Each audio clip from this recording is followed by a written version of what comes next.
rango iterable aparece en la raíz de la jerarquía de colecciones de escala.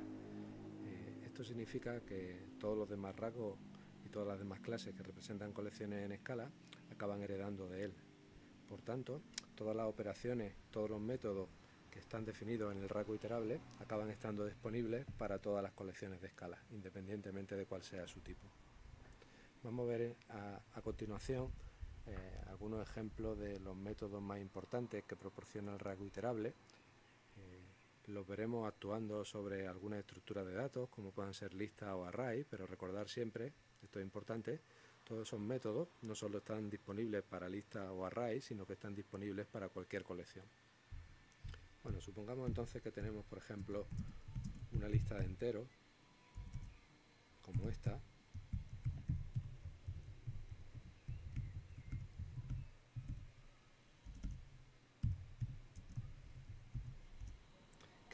¿Cuáles son los métodos disponibles del rango iterable que puedo aplicar sobre esta lista? Pues el primero de ellos, ya hemos hablado, es el método iterator. Si yo cojo una colección y le aplico el método iterator, obtengo un iterador para iterar sobre sus elementos. Bueno, el iterador a su vez tiene los métodos next y handNext, como ya sabemos. Siguiente operación disponible para todos los iterables, el método forEach. El método forEach actúa sobre una colección, en este caso sobre la lista XS, y toma como parámetro un procedimiento. Por ejemplo, voy a pasar println. ¿Qué es lo que hace forEach? Llama al procedimiento que pongo aquí como parámetro con cada uno de los elementos de esta estructura. Es decir, itera sobre la estructura y para cada elemento que se obtenga la iteración se llama al procedimiento con dicho elemento. Recordar que println, cuando toma un valor, lo que hace es pintarlo por pantalla y hacer un salto de línea. Por lo cual aquí, en la primera iteración, se toma el elemento 10 y se hace un println de 10, luego un println de 20 y así hasta un println de 50. ¿De acuerdo? Es decir, forEach lo que me permite es repetir algo, lo que diga el procedimiento parámetro, para cada uno de los elementos que forman parte de la colección. Luego tenemos map. Pues si yo tengo XS, puedo definir XS1 como la lista que se obtiene. Si a la lista original XS le aplico el método map, y map, recordar que lo que toma como parámetro es una función.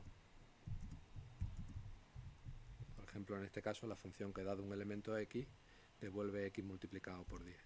Bien, ¿qué es lo que hace map?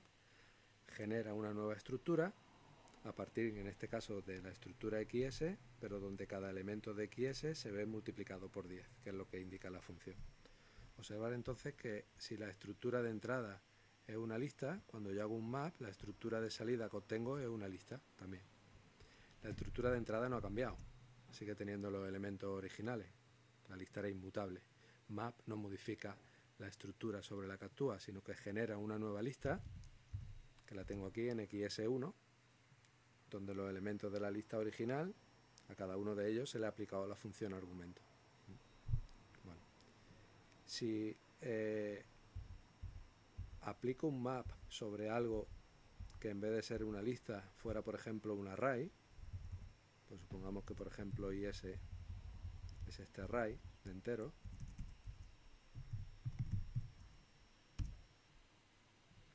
pues si ahora yo hago un map sobre is y guardo el resultado en is1,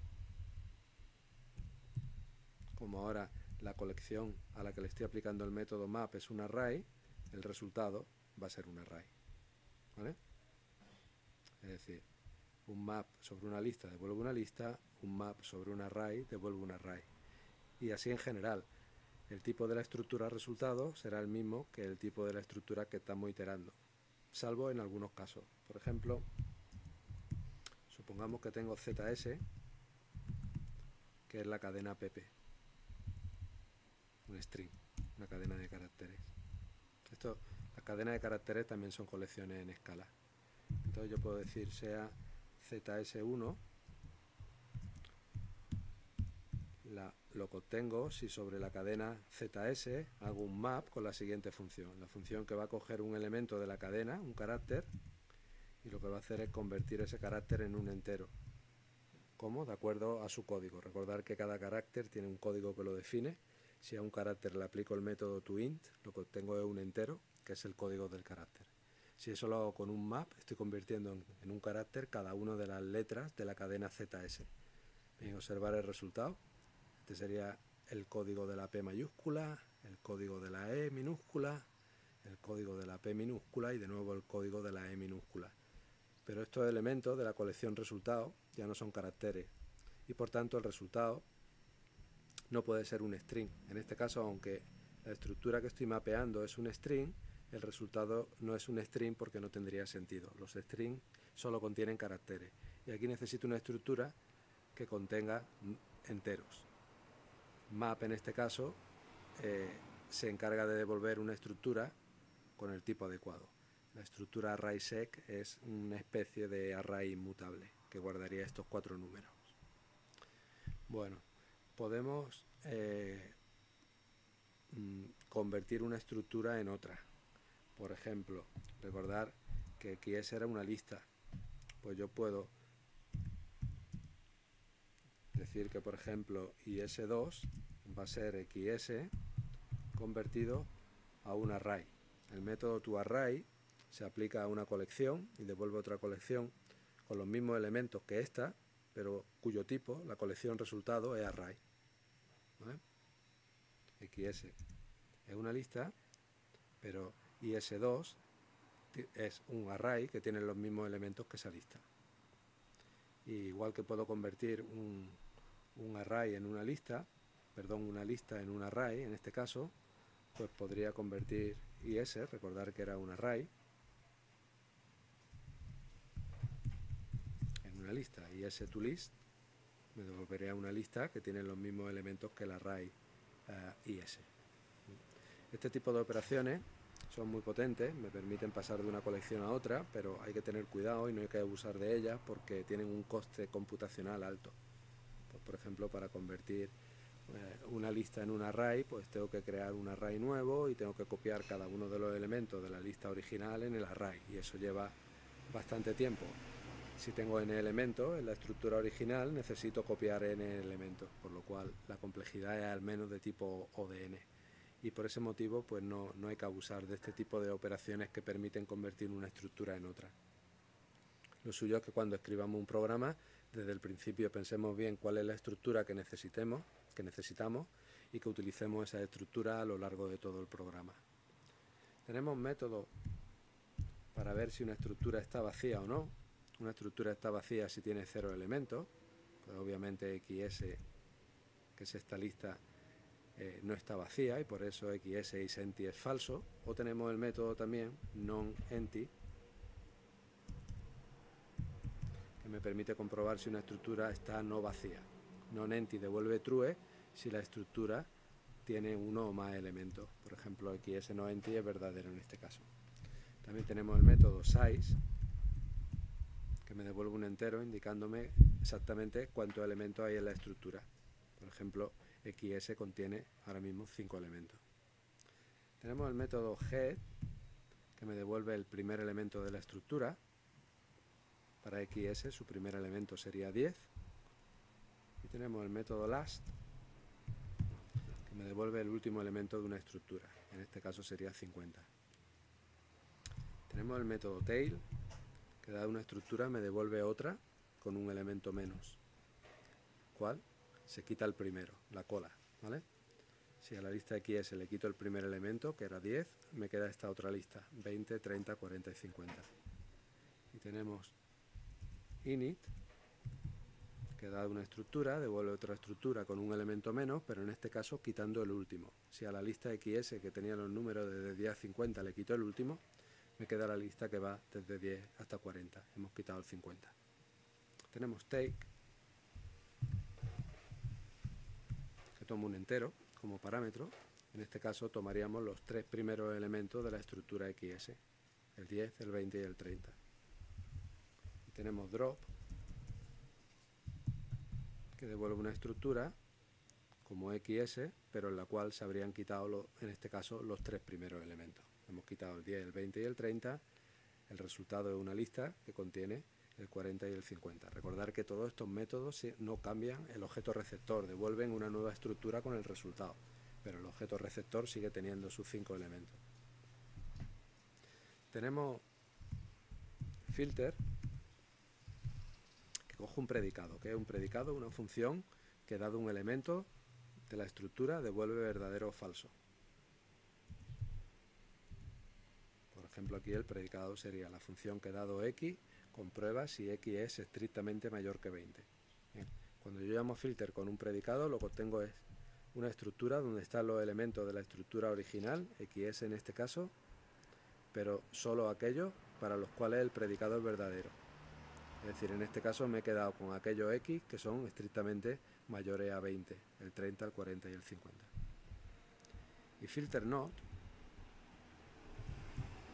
también tomo un predicado y lo que me devuelve es una estructura con los elementos que no verifican el predicado. Quiero aquellos elementos que no son estrictamente mayores que 20. El 10 y el 20 no son estrictamente mayores que 20. Es muy habitual que cuando yo tengo una estructura y un predicado quiera obtener por un lado los elementos que cumplen y por otro los elementos que no cumplen. Para eso tenemos partition.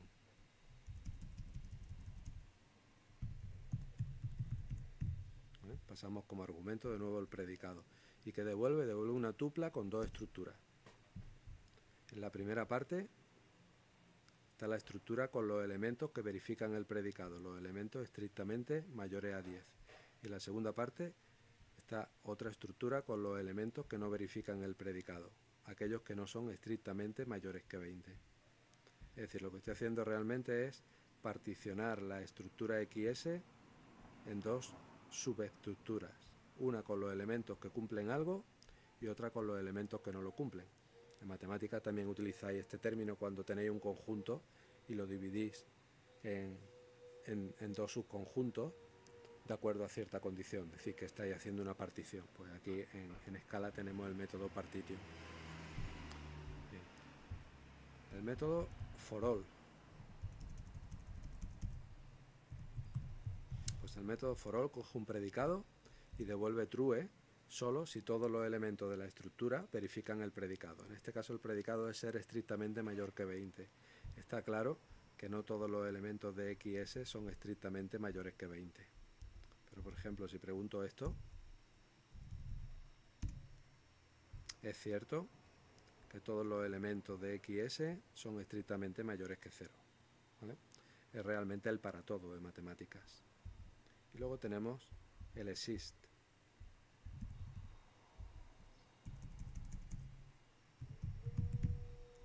Cojo un predicado y devuelve true si al menos un elemento de la estructura verifica el predicado. ¿Existe algún elemento en la estructura que sea mayor que 20? Sí. ¿Existe algún elemento en la estructura que sea mayor que 200? No, porque ningún elemento en XS es mayor que 200. ¿Vale? Tenemos también el método count. ¿Qué es lo que hace count? Pues de nuevo cojo un predicado y me devuelve un entero y me indica cuántos elementos de la estructura verifican el predicado. Hay 3 elementos en XS que son estrictamente mayores que 20. Tenemos los plegados a la izquierda y a la derecha, ya los conocéis.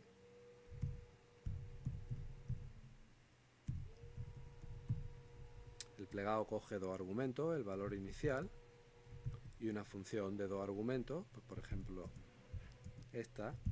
Recordar que en Scala era una forma de escribir la función que coge 2 valores y los suma, y lo que hace es comprimir la estructura XS combinando todos los elementos mediante esta operación, es decir, sumándolos todos y empezando desde 0 y realizando la comprensión de izquierda a derecha. Se empieza por la parte izquierda de la lista para hacer la suma. ¿Vale? Bueno, pues si sumamos 10, 20, 30, 40 y 50, partiendo desde 0, obtenemos un 150. Y también tenemos el plegado a la derecha, con argumentos similares, pero que realiza la comprensión de derecha a izquierda, en vez de izquierda a derecha. Tenemos métodos que se pueden aplicar a colecciones, en este caso solo numéricas. Solo si la colección almacena números podemos aplicar sum, que me devolverá la suma de todos los elementos de la colección, y product, que me devolverá el producto, el productorio de todos los elementos dentro de la colección. Tenemos max y min. Max me devuelve el elemento mayor de la colección y min el elemento menor.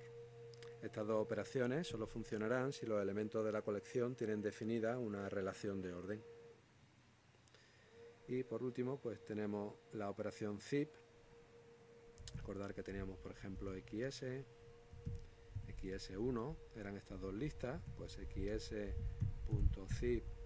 XS1 devuelve una lista de tuplas donde se van combinando uno a uno elementos de las dos listas originales, de esta y de esta otra.